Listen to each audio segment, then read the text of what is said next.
Tonight, you will pick up your phone for no reason at all. No notification, no sound. Your hand will just move.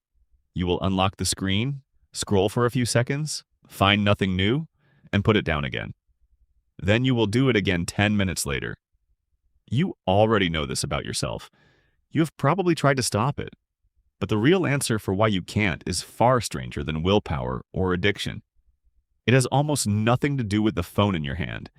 It has everything to do with a brain that was built 2 million years ago on a savanna to search for food that wasn't there yet. Your brain did not evolve to feel satisfied. It evolved to search. Picture an early human ancestor walking across dry grassland. There is no guarantee of food. There is no schedule.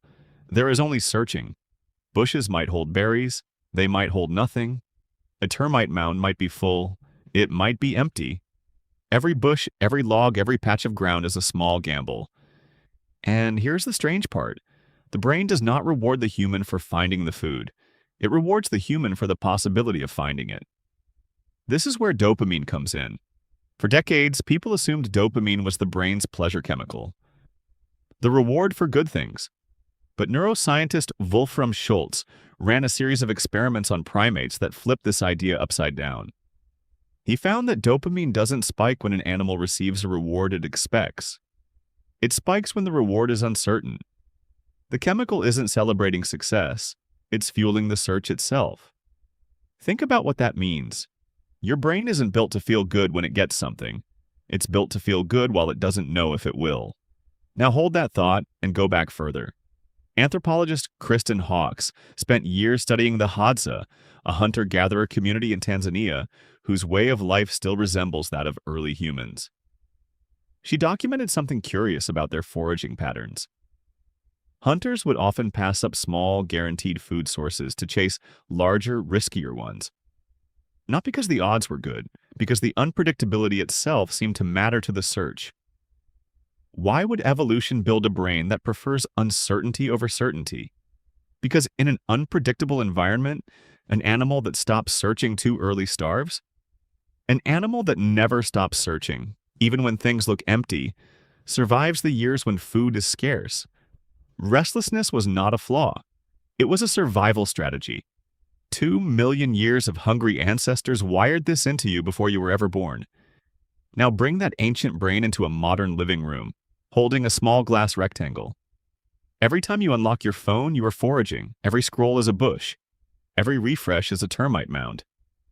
Most of them are empty, but some of them every so often are not.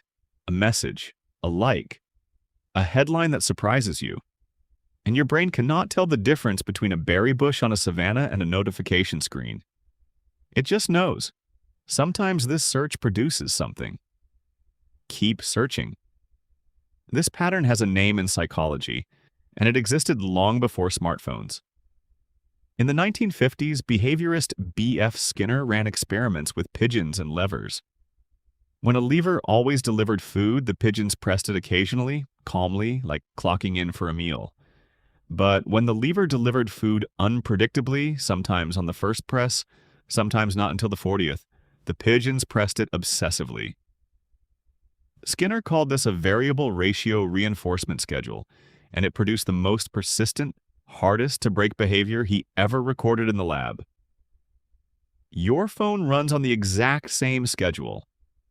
Not because someone designed it maliciously, though many have studied and refined it, but because it accidentally recreated the oldest reward system your brain has.